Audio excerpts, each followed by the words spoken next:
Welcome. Today we are going to talk about the Gnan Uddesha of second Adhyaya of Bhagavad Gita. We start with the gratitude to the Lord and Guru Parampara through which this knowledge of the Vedas, Upanishads and the Gita Ji is passed on from generation to generation. It has been our Krupa of our Guru Ma that we have been able to learn this, and that is what I am going to share with you. And I must say that I am still a learner on this path. And whatever I have understood according to my understanding, I am going to share with you the meaning of what Lord Krishna has told to Arjuna. So let's start with the prayer. Om Sahana Vavatu Sahanau Bhunaktu Sahaviryam Karavavahai Tejasvinavaditamastu ma vidvishamahai. Om Shanti Shanti Shanti. Guru Brahma Guru Vishnu Guru Devo Maheshwara Guru Sakshat Parabrahma Tasmai Shri Guruve Namaha. So let's start with Gita Ji. As you all know, is a dialogue, a samvada between Lord Krishna and Arjuna in the battlefield of Kurukshetra in the Mahabharata. Samvad is in the form of questions and answers, where Arjuna asks questions and the answers are given by Lord Krishna in the form of Uddesha. It is said that Gita Ji is the summary of the Upanishada. Upanishada is the Vedanta part of the Vedas, which is the Gnan Kand, where the knowledge of the Atman is being given by the Lord. It consists of 18 Adhyayas, and today we are going to talk about the second Adhyaya, which is one of the main Adhyaya of Bhagavad Gita. The Mukhya Vishaya, or the topics which are covered in Bhagavad Gita, one is Shok Nivrutti.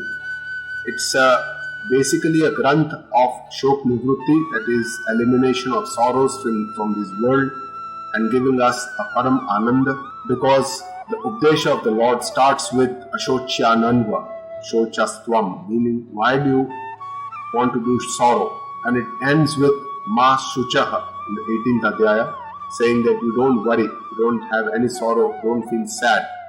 So essentially, Upasamhara and the end of the Gita Ji is about Shok Nivrutti, and it's basically that's one of the main Vishaya of Gita Ji.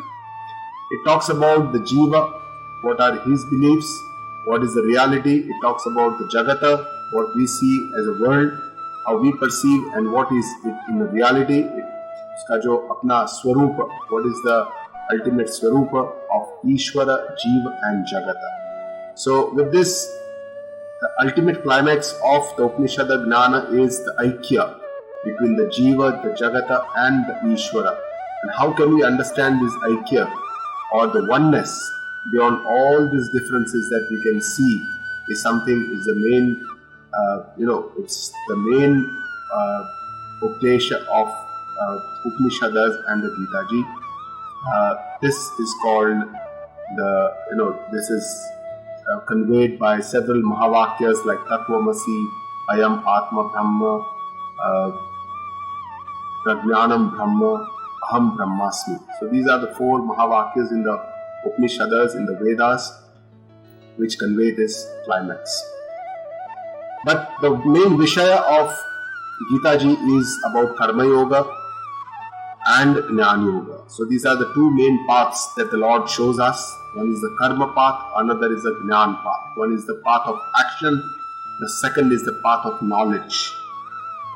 In Gita Ji, there is no definite, specific, separate mention of Bhakti Yoga, but Bhakti Yoga is considered to be part of Karma Yoga, because in Karma Yoga, we have to associate our karma with the Lord in the form of surrender, So that itself is a kind of a devotion or a bhakti. So bhakti yoga is part of karma yoga, and these are the two major parts. So basically, one is a pravrutti marga, that is, a grahastha lifestyle, where we are as a householder, we work in the life and still we can achieve this ultimate knowledge. And the second mark that is shown, or the second path that is shown in our shastras, is what is called as a nivrutti mark or the sannyasa mark. So there are people who can leave their home and they can just focus on this knowledge and they can achieve this Atma Jnana. So Bhagavad Gita ji, the first adhyaya is mainly about the Arjuna Vishada Yoga.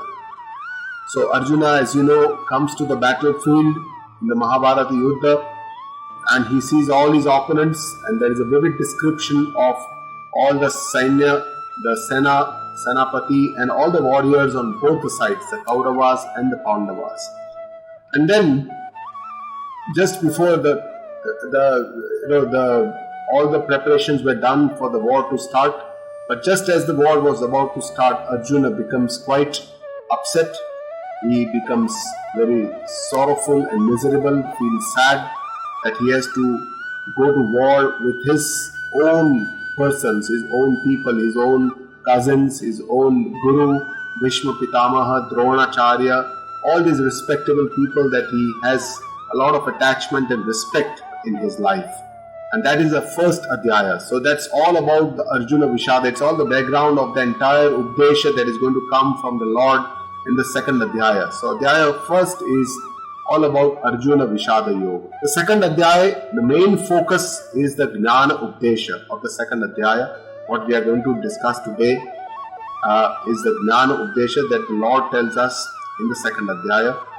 And second adhyaya is considered to be the Sar of Gitaji, the summary of the Gitaji, because it talks not just about Jnana, but after Jnana Updesha, there is a Dharma Updesha, and there is a Karma Yoga, Siddhanta, and then there is a Lakshana of the Sthita Prajna. So the wise men and enlightened men, what are his characteristics, what are his attributes, and how a seeker or a sadhaka, how can he reach to that stage? So all these topics are very well discussed and covered in the second adhyaya of Bhagavad Gita. So Bhagavad Gita's second adhyaya is like a summary of the Gitaji. So it summarizes all the important principles, values that God or Lord is going to talk about in the coming all the different adhyayas. And again, in the 18th adhyaya, the Lord Krishna summarizes all this what he has spoken again. That is more like a summary. So that is how there is a flow of the Gitaji.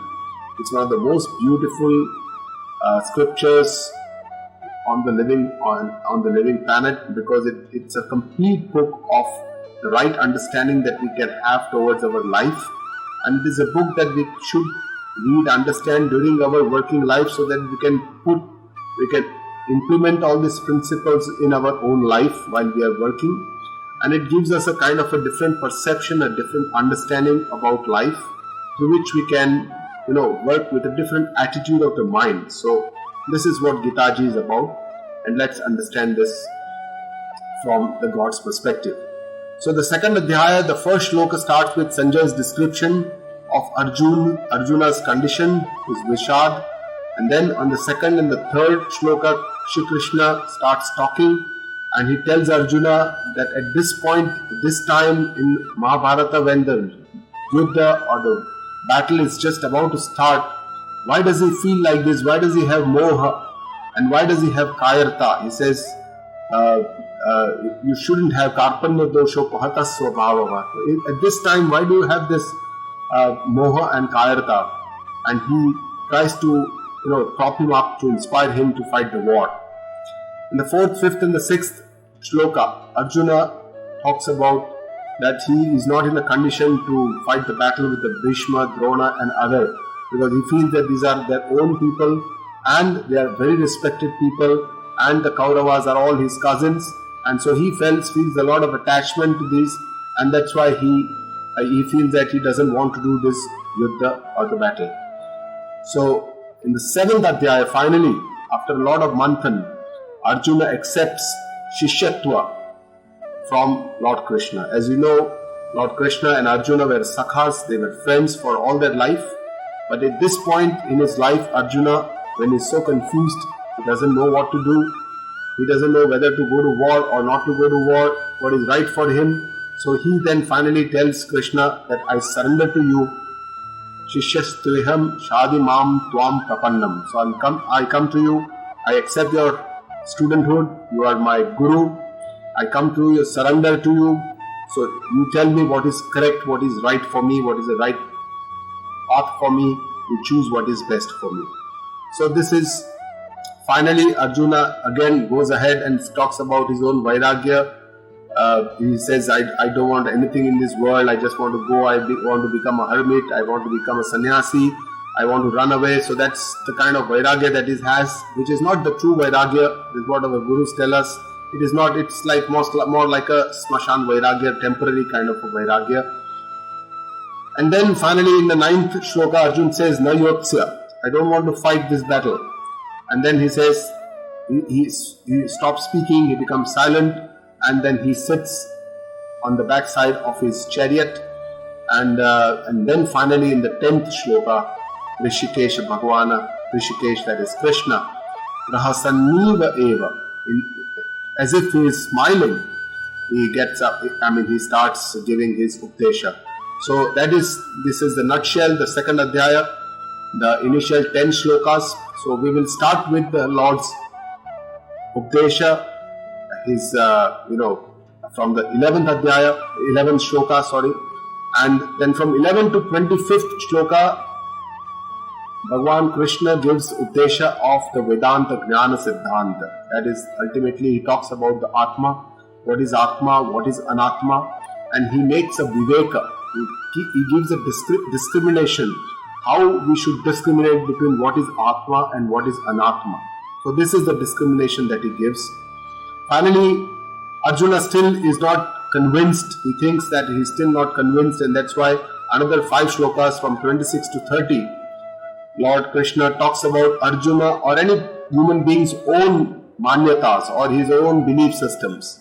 Like what we believe routinely about our life, about our body, about our mind, about our birth, about death. And then finally from the 31st to the 45th shloka, Lord Krishna talks about the Dharma Updesha. So based on his dharma, based on his duty, kartavya, what is the right thing that he should do. So, and then finally 47 to 53 are Karma Yoga Siddhanta, and then 54 to 72, last 18 shlokas are about Sthita Prajna Lakshana. So these are the separate, different parts of the second Adhyaya. So in today's talk, we are going to mainly focus on the Atma Anatma Viveka, the Vedanta Siddhanta, 11 to 25, and the second part will be then on the 25 to the 45 shlokas. That means the Updesha based on his Manyata and our Dharma. So let's start with the first shloka, where the Lord Krishna's Updesha starts. This is a very famous shloka of Bhagavad Gita, because the 11th shloka of the second Adhyaya is the shloka from where Lord Krishna starts giving his Updesha. So this shloka is Ashocyananvashocastvam Ragna Vadanscha Bhashase Gatasoonscha Nanushocanti Panditaha. So it says, Tvam Ashocyan Anvashocha. You are feeling sad for which is not worth it. And he says, Pragda Vadanscha Bhashase, and you are still speaking like a wise man. He says, Gatasun cha agatasun cha, for those who have left us and for those who are still with us. Panditaha na anushochanti. Wise men do not feel miserable, sorrowful, or they don't feel sad. So in essence, Lord Krishna, he gives a statement like a thunderstorm to Arjuna.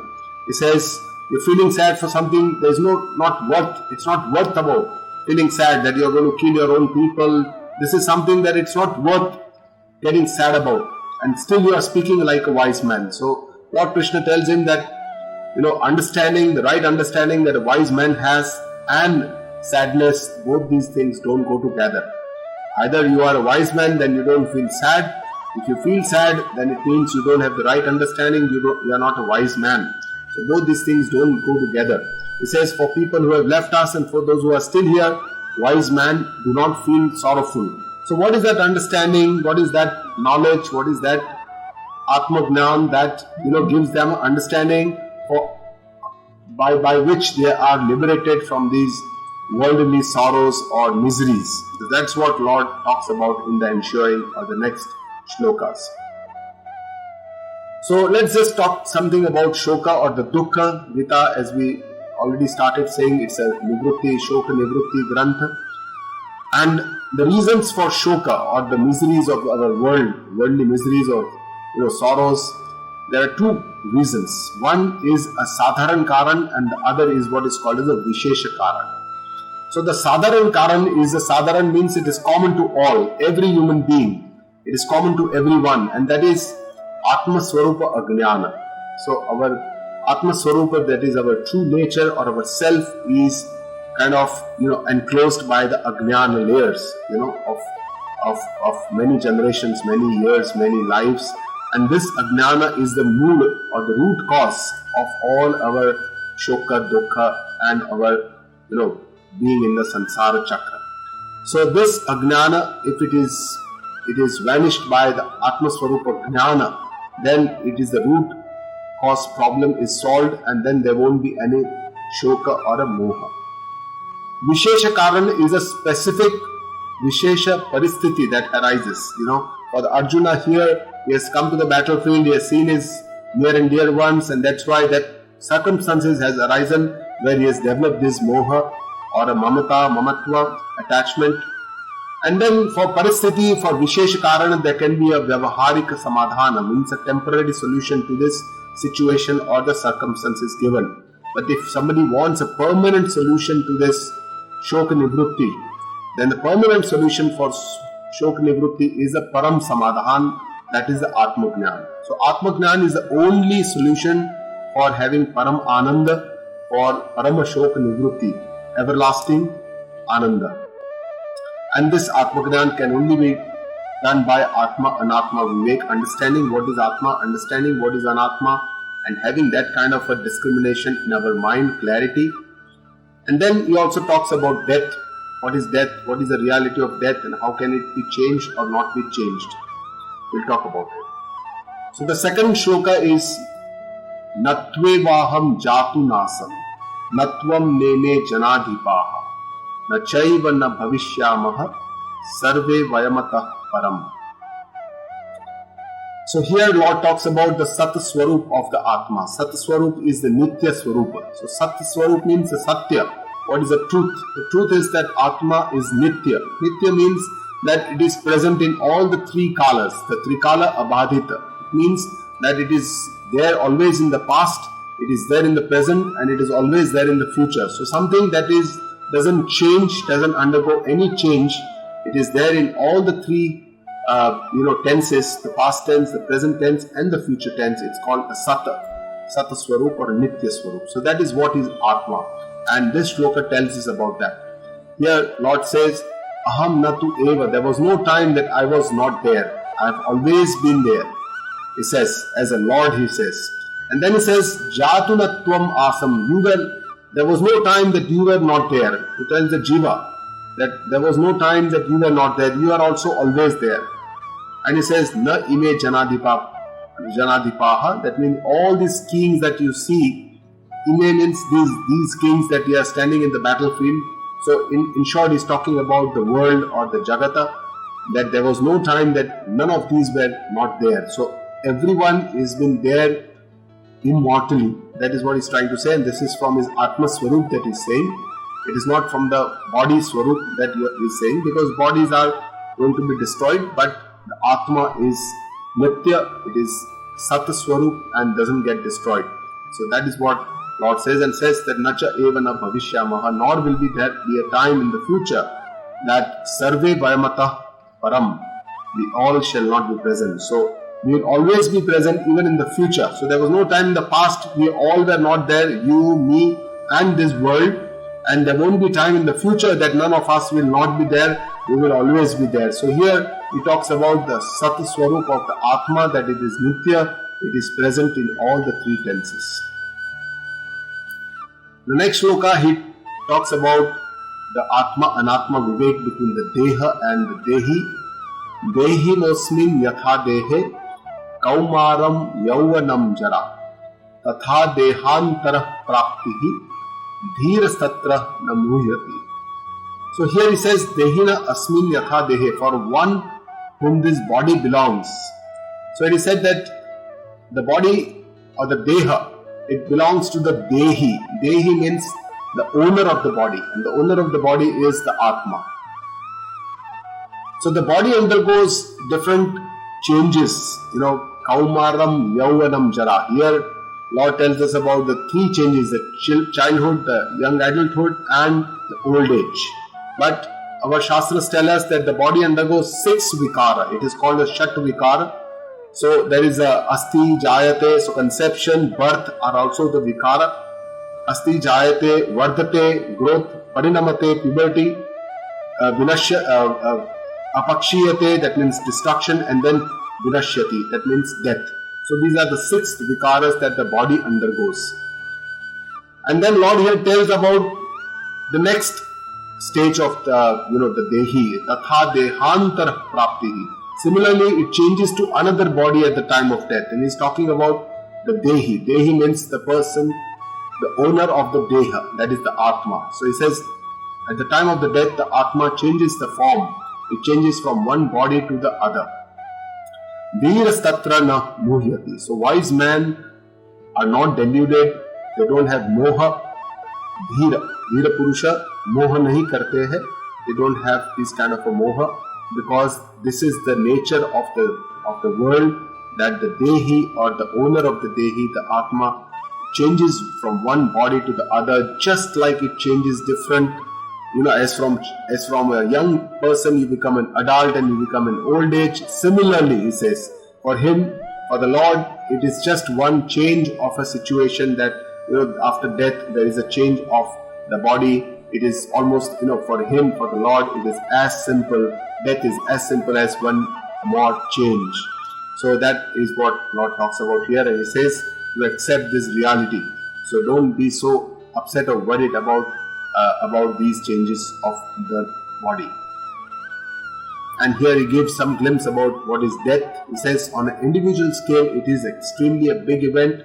When somebody we know, somebody is ever known to us or is close to us, when they pass away, then it's a very, very big event.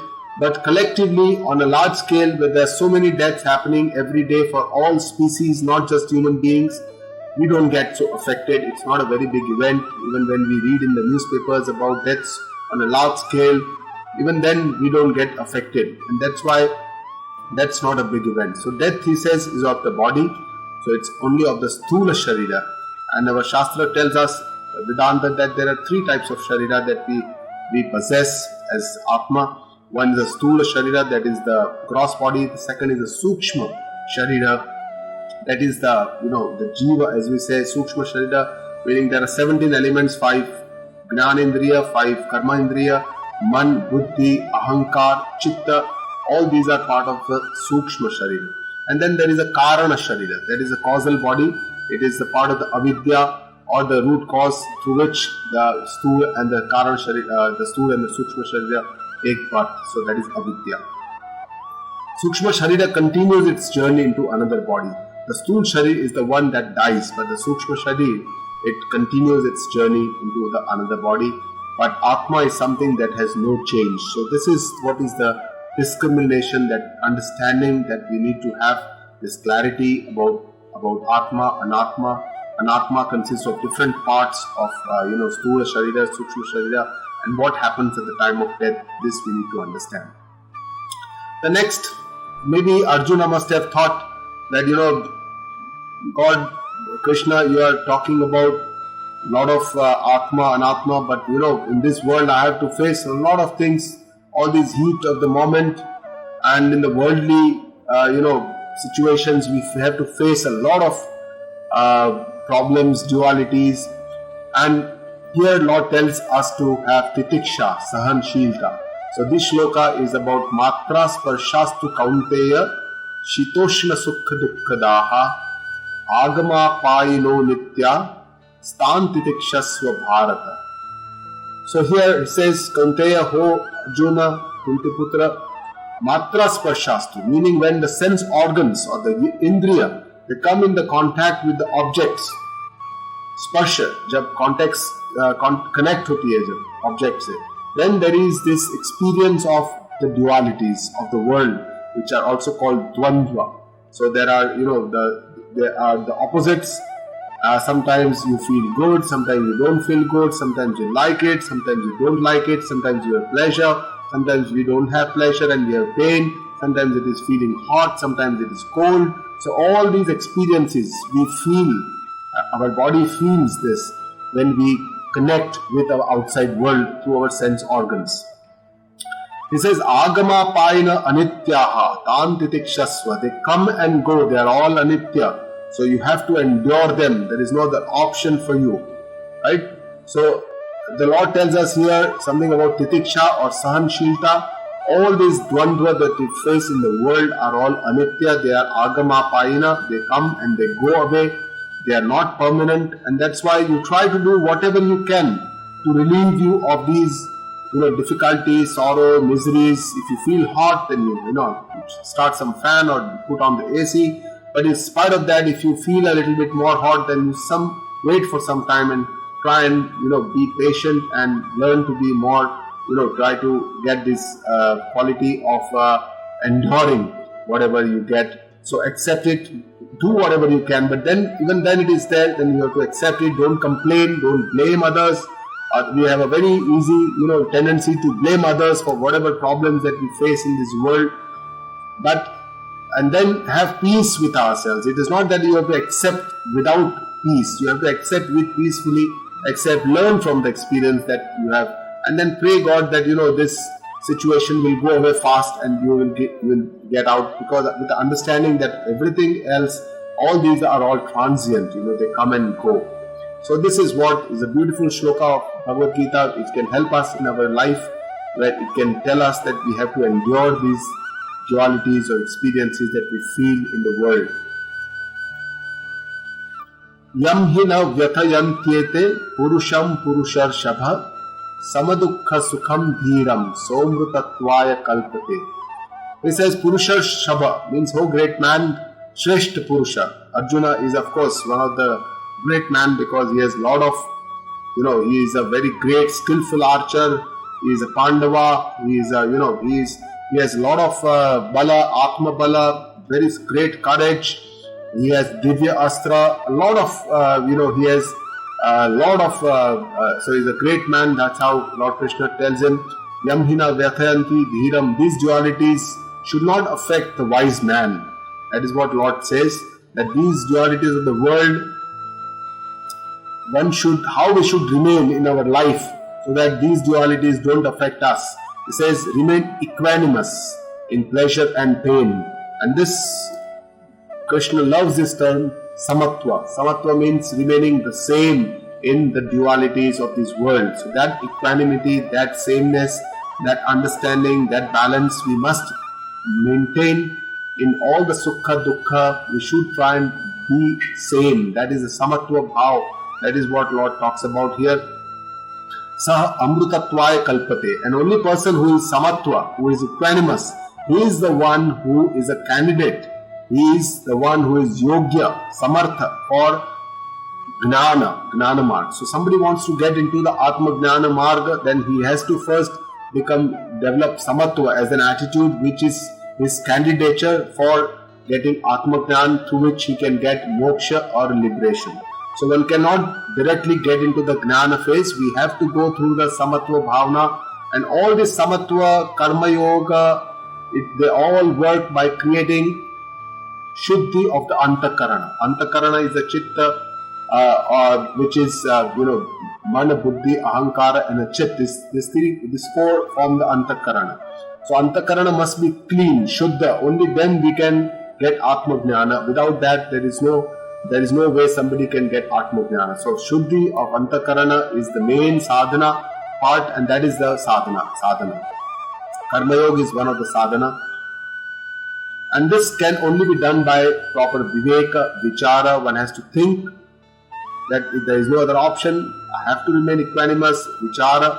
And then we have to have a mana indriya sanyam. And this, our Lord talks beautifully about mana indriya sanyam in the last part of this adhyaya, in the Sthita Prajna portion, where he talks about indriya sanyam, mana sanyam in very great length, and gives examples of about the turtle, how the turtle remains and creates his indriya sanyama, and then he gives us the uddesha about mana and indriya sanyama, talks about how mana and indriya are so powerful, how they are, they want to go outside, how they grab the mind and then go away, also grab the buddhi, so that the person is not able to think properly. So with this, how we can control, what are the ways we can control? Finally he says param drashtva, when we connect ourselves to the Lord, to Paramatma, then we can, the rasa or the sanskara of the indriya can be controlled. So all this he will talk about in the later part.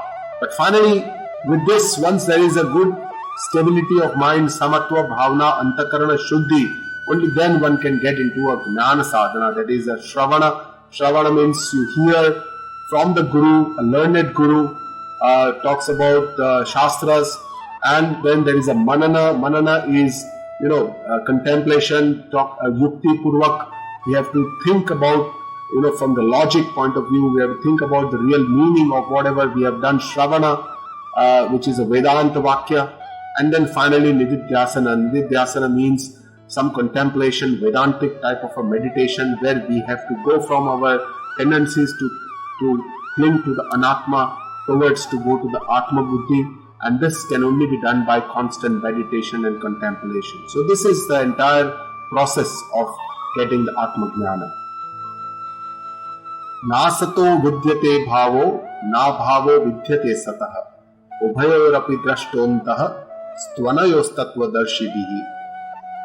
So this is it's a shloka which gives us the sar, or the summary of the Tattva Jnana or the Atma Jnana and the main Upanishad Siddhanta.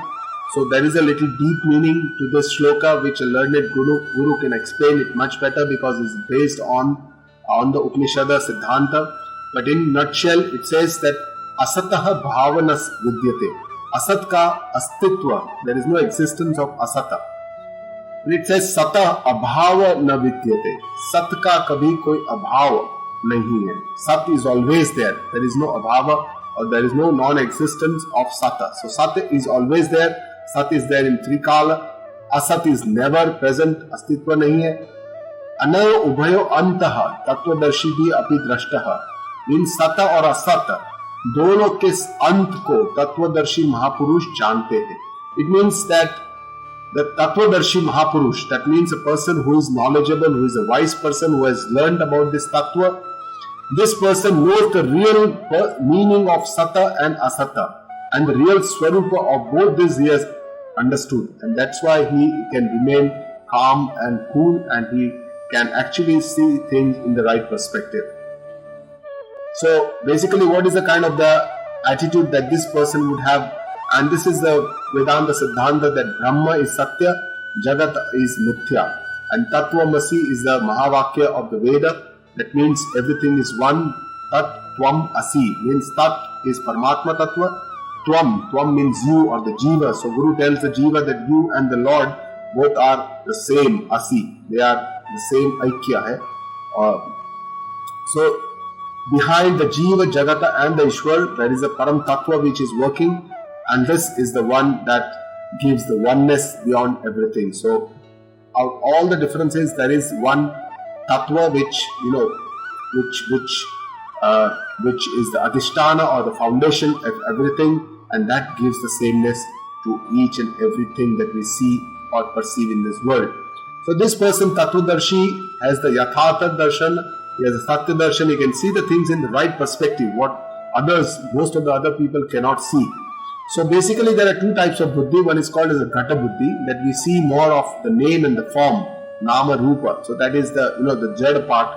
But Sat buddhi, the person, the Tattvadarshi have a Sat buddhi where they will see the Astitva or the existence behind this name and the form. So behind this, there is the Chetana Tattva, Astitva. So that is called as a Sata Buddhi. If somebody has learned to see with the Sata Buddhi, that they can see the consciousness of the existence beyond all this Jada Padartha, where you see the Nama, Rupa, name and the form, then that is called the Sata Buddhi. So there are these two types of Buddhis. Most of the people would have Ghata Buddhi, they will just see the name and the form and see all the differences and discriminate everything in this world. Something is better, something is not good, something is good, someone is better, someone is not looking good, someone is looking good, some name is good, name is not good. All this name form association is the Ghata Buddhi. Asata or Mithya. Mithya, Asata are of two types, but here we talk about Mithya because it is said in Vedanta that Jagat is Mithya. So Mithya in English can be called as illusion. But actually it is not that it is not there, because we can see it, we can feel it, we can perceive it with all our senses. So it is not that it is not there, it is definitely there. But the real nature of this world that we see is different from what it is seen. So that is the real meaning of Mithya. It is seen differently. It is there sometimes, it is not there sometimes. So it is not in its true form. It is there, but still it is not there, because what you see is not its true nature.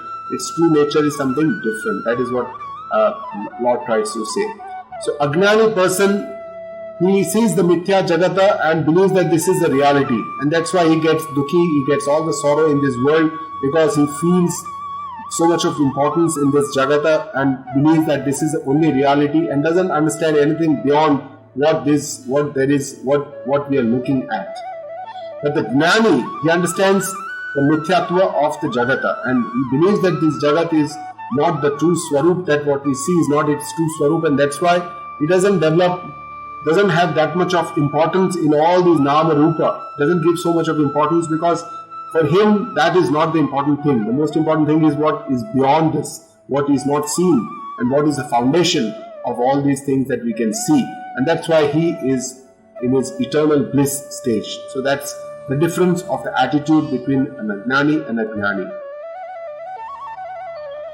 Avinashi tu tat vidvi yena sarvam idam tatam vinashamavya vyasyasya nakashit kartum arhati. So he says Avinashi tu tad vidvi.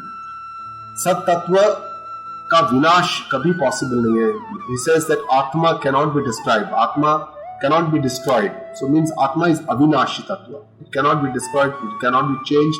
There is no change that happens. Yena sarvam idam tatam. Everything is covered by this Sat Tattva. So this Tattva, it covers everything in this universe, in this Brahmanda, and it cannot be destroyed. It says Vinasham avyaya yasya asya kaschit kartum na arhasi. Nobody is capable of destroying this Atma Tattva. So that is what he says. So basically, understanding is that there is a Karya Karana. There is a Karana from which the Karya comes. And it is said that in most of the philosophy, it is said that the Karana for everything is the Lord. The God is the creator of this world, this universe, this Brahmanda, this cosmos. It is the God which creates this. So God, basically there are two types of Karana. One is called the Upadana Karana, or the material cause. So for example, you want to make a pot, then Mati or the sand is the material cause. And then there is a Nimitta Karana, instrumental cause. The person who makes this pot, the Kumhar, is the instrumental cause of the Nimitta Karana. So most of the philosophies believe that the God is the Nimitta Karana, instrumental cause of this creation. He is the creator of the creation, but he is the instrumental cause of the creation. It is only the Vedanta Shastra or the Veda which believes that not only God is the instrumental cause of the creation, but he is also the Upadana Karana, as a material cause of the creation, meaning that he created this creation, but he is also the part of the creation. So he is pervading. Lord is everywhere, is omnipresent, is all part of the creation. So that is the definition of God, is Abhinna, Nimitta and Upadana Karana. Means he is both the Nimitta Karana and the Upadana Karana of this creation. तो परमात्मा जगत के निमित्त और उपादान कारण है, सर्वत्र व्याप्त है. And how the Lord is व्याप्त everywhere? So the real Swarupa is called the Sat, Chit and the Anand Swarupa. So that is the same Swarupa, that is the Atma Swarupa, and that is the same Swarupa of the Lord, of Ishvara. So Sat is the Satya, as we already said, Trikala Abadita, which is there. It is Nitya Swarupa, which is always present. It never gets destroyed. It is Avinashi, Nitya. Chitta Swarupa. Chitta Swarupa is the Gnan or the knowledge or the Bhavana, the enlightenment or the knowledge of whatever we see. That is the Chaitanya part or the knowledge. So it is said that Atma is a Swaprakasha. It does not have to rely on anyone else to show the knowledge. So it is the thing through which all the knowledge senses also get the knowledge through the Atma, the Chitta Swarupa of the Atma. And the Ananda Swarupa is the Priya Swarupa or the Ananda Swarupa means basically that all the joy that we have in our life is because of our own Ananda Swarupa that we feel. So Atma itself is a Parama Ananda Swarupa. So somebody who knows this Atma in an aparoksha way, then he is a blissful person. Antavanta ime deha nityasyokta sharirinaha anashino prameyasya tasmat yuddhasva bharata. So he says, Krishna says, Antavanta ime deha, all these bodies are said to having an end. So they will be born, they will die one day. Nitya Soktya Sharirana, but they belong to the Nitya Atma Tattva. Atma Tattva is something which is Nitya, so it does not die. So the bodies die. Here he is making a distinction between the Atma and the Anatma. Anashinaha Aprameyasya, indestructible. Anashina means it cannot be described and cannot be understood by any evidence or the pramana. So Aprameyasya means that Atma Tattva is such that it cannot be perceived by any of the pramana. Pramana are basically the ways to achieve the jnana. So there are 6 pramanas in our Shastra, like a Pratyaksha pramana. Pratyaksha means all the indriya. So through the indriya we perceive the senses. Apart from Pratyaksha pramana, there are Anumana pramana, Upamana pramana, Arthapatti, Upalabdhi. So a lot of other pramanas are there. But the main pramana that most of the knowledge is perceived is the indriya pramana. That is the 5 jnanendriyas, 5 karmendriyas, but mainly the 5 jnanendriyas. So 5 jnanendriyas basically shotra. So for example, eyes are the pramana for the rupa, the form. The shotra or the ears are the pramana, shotra indriya. Not the ears, but shotra indriya is a pramana for the shabda. Means the words, they can be perceived by the shotra indriya. So similarly, Atma cannot be perceived by any of these jnanendriyas, by any of these pramana. And it is Swayam Prakasha. So that's why it cannot be seen, cannot be perceived, cannot be heard, cannot be felt, cannot be smelled. There is no smell. So any of these pramana will not work, and that's why Atma is called Aprameya. Tasmat Yuddhasva Bharata. That means that's why you should fight this battle. Those don't misunderstand. Have the right kind of understanding and understand that what is mine cannot be I. Something that I say that this is my body, this is my mind, these are my thoughts, this is my buddhi, cannot be I and mine are different. So if and this is the correct understanding that tells us. So I and mine are always different. Ya enam vritti hantaram yaschainam manyate hatam ubhav tau na vijanito nayam hanti na hanyate. So this is one of the shlokas from the Kathopanishad, but of course in the Kathopanishad it is in a different form. Here it is a little different, but the meaning is the same. Atma does not have Kartrutva or Bhoktrutva. So ya enam vritti hantaram, one who believes that Atma kills someone, I kill someone, and one who believes that Atma gets killed, manyate hatam, hantaram manyate hatam. Ubhav tau na vijanita, both of them do not know that Atma does not kill, neither gets killed. Na anti na hanyate. So this is the true understanding that Atma does not do anything. It is akarta. It is the body that does it is the sukshma sharir. They may feel that I am the karta, but most of the times what happens is that in the life we believe, my belief is I am the karta and I am the bhokta. Whereas here Lord says that you are not the karta you are not the Bhokta. You are your Atma Swarupa. Atma Swarupa is Atma, and Atma is not Karta, Atma is not Bhokta. Karta means Kartrutva Bhavana. That basically means that, we have an Abhimana, a Kartrutva Abhimana of Kartapana. We will come to that, how we can, what we can do about it. Najayate mriyate va kadachita nayam bhutva bhavita va na bhuyah ajo nitya shashvato yam purano na hanyate hanyamane sharire. So this is quite a famous shloka. It says that Atma is never born, it never dies. Najayate na mriyate. Never born, never dies. Na ayam bhavita va na bhuyah. Does not get produced and does not come into existence. It is always there. It is nitya. It is Aja Nitya Shashwataha Puranaha. It is not born, it is always there. It remains the same. Shashwata means there is no change. And Puranaha means it is always just looks like how it was before. There is no change at all. And it is Ajaha Nityaha. So these are all the attributes or characteristics of Atma. Nahanyate Hanyamane Sharire. Even when the body is killed, Atma is not killed. So basically, the Lord tells us here that we are all in this world doing some or the other karma so that we can get some fruits of this and then we can, enjoy these pleasures. That is called bhoga. So we are all grasta in this karma, bhoga, because once we do bhoga, we like to do the karma again because that bhoga gives us a sense of some liking or pleasurable feeling, and that's why we like to do more karma. So this is how we keep doing this. In this chakra, we keep going around and round. Karma, bhoga, again sanskara again drives us to do kamana, again we do karma. So this is how we keep doing this.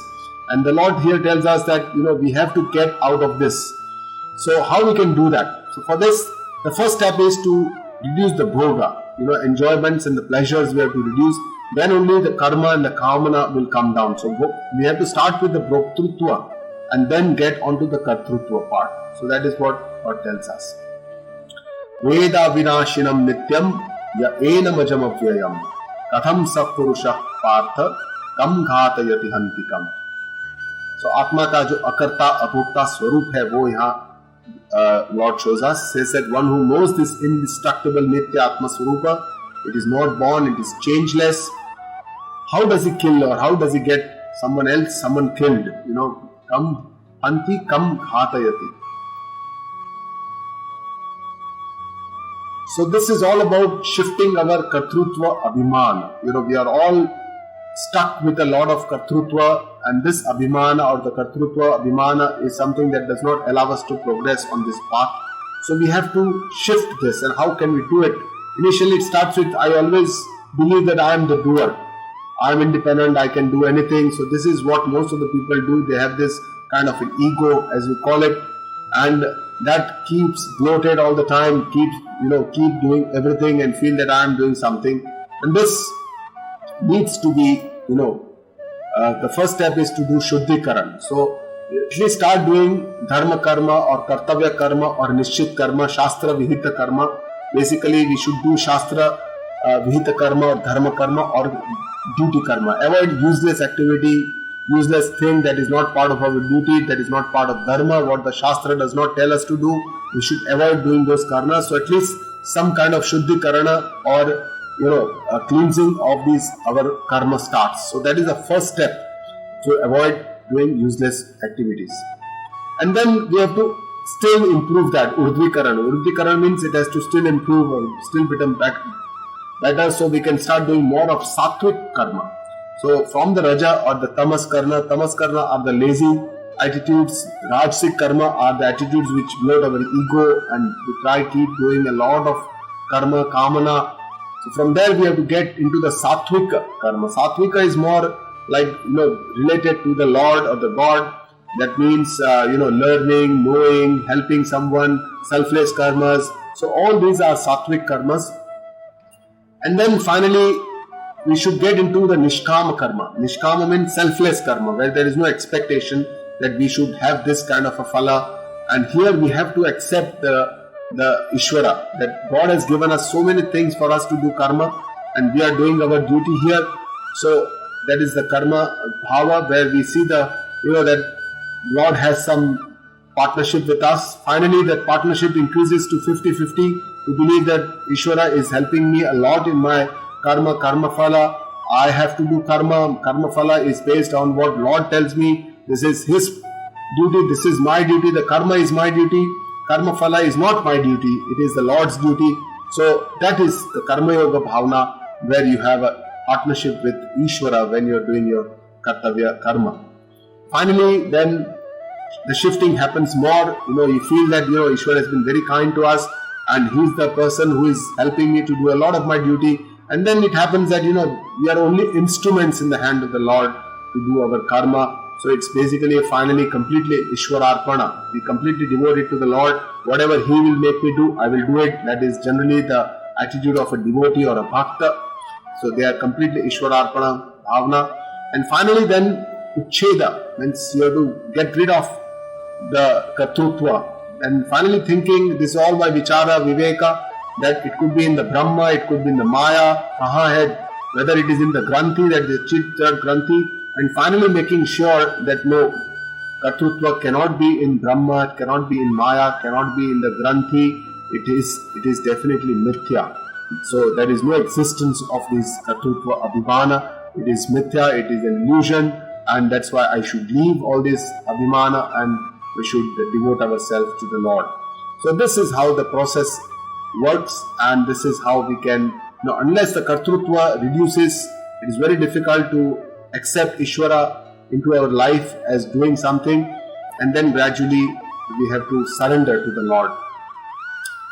Vasansi jirani yatha vihaya navani grahanati naroparani tatha sharirani vihaya jiranani anyani sanyati navani dehi. This is also a very famous shloka of Bhagavad Gita. This talks about the death. And here Lord says, just like a person sheds off his old clothes and wears new clothes, similarly, Jivatma leaves the old body and enters into a new body. So here, it is, is made it look very simple. What is death? He says it's just like changing clothes. That you are changing your clothes, you take out your old clothes and wear new clothes every day. Similarly, the Atma, the Jivatma changes different bodies, changes the old body when it becomes old and then enters into a new body. So it makes it look very, very simple. Though we all know that death can never be this simple, but this is the Lord's view. So he talks about the death. It is the Sthula Sharira which undergoes death. The Sukshma Sharira does not undergo death. It undergoes a journey. It continues its onward journey in another body. In the Vedic Parampara, we believe in the Purva Janma and the Punar Janma. Means that there are life and birth and death, and then there is another life. So there are many lives and many deaths. And all this is determined by the karma. So karma is the most important thing. When you do good karmas, then you can get a good life. The next life will be good because you have a good punya karma. If you have punya, then you can get a better life the next time. So in which species, which yoni, you will get another janma. All this is dependent on our karma, and that is the karma siddhanta based on which we get the next janma. And there are 84 lakh yoni through which we pass. And that's why it is said that the Manusha Janma is very, very rare, extremely rare, because it's just one of the 84 lakh species that when we get is Manusha Janma, it is very durlabha, means it's extremely rare, and it is a great opportunity. It is Mahana, it is a great opportunity for us because this is the only Janma where we can do some new karma and we can have some more punya. We can actually understand what is Atma Jnana, we can do our Antakarana Shuddhi, we can go to Atma Jnana. And that's why it is said that Manusha Janma is extremely rare and extremely, most important because it is a great opportunity, and that's why we should not lose a single moment when we get this Manusha Janma to find our eternal bliss or our eternal goal that we all want to do. And Ishvara is the Karma Adhyaksha. So whenever I am doing the karma, Ishvara is the person who decides whether what kind of phala to give, and this Ishvara Hamesha is the Sakshi to all the karma that every yoni, every person is doing. And we have a lot of fear of death, especially of our near and dear ones. We have a fear of their death and our own death, for example. Whereas for our near and dear ones, we have a lot of more with them, attachment, so that we don't want them to go away from us. And that is why we all have a lot of fear of death, and that is our biggest fear, our own death and our near and dear one's death. So now Lord talks about the Atma Tattva. What is Atma? He says, Nainam chindanti shastrani, nainam dahati pavakah, nachainam kledayantyapo, nashoshayati marutaha. So here he talks about the indestructible nature of the Atma Swarup or the Atma. This Atma cannot be destroyed by any weapons. Shastrani na chindanti, pavakaha na dahati. This fire cannot burn this Atma, cannot be burned. The body can be burned, but the Atma cannot be burned. Enam na kledayanti, apaha. Apaha means water cannot soak it. Bhila nahi sakta hai usko. Gila nahi sakta. Gila nahi kar sakte. Marutaha na shoshayati. Wind cannot dry it. So the five, the great elements of the Panch Mahabhuta cannot have any effect on this Atma. Achidyoham, adayoham, aklegyo, shosya evacha, nitya sarvagata sthanu, achaloyam sanatana. So this Atma cannot be destroyed or burned. It cannot be soaked or dried. It is ever nitya, it is sarvagata, everywhere, omnipresent, and it is steady, sthanu, does not move, achala. Steadfast, it has no motion, it is the same. And it is sanatana, it is same all the time, there is no change. So it means that there is some repetition of what Lord has said in the previous shloka and this shloka. Nainam chindanti shastrani, here says achedya daya. This cannot be destroyed, nor it can be burned.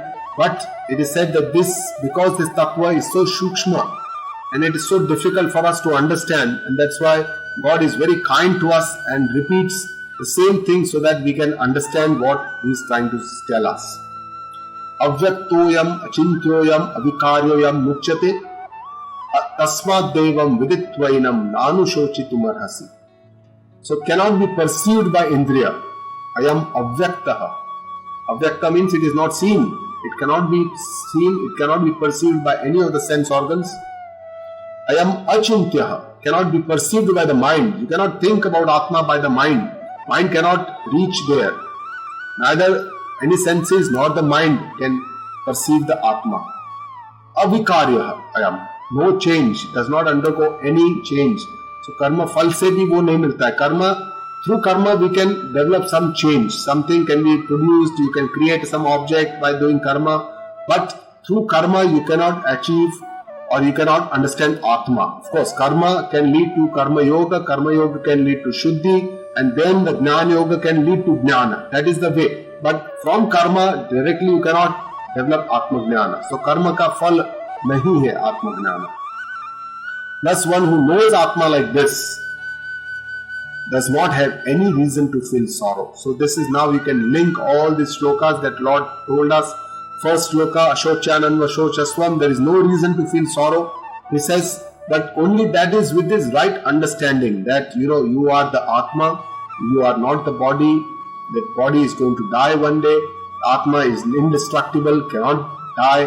The Sukshma Sharir changes the body when there is death. It goes from one body to the other. If you can understand all this clearly, correctly, with clarity, and we have this aparoksha, which is assimilated this knowledge within us, then only that person will become a wise man and he will have no reason to sorrow about when there is this death.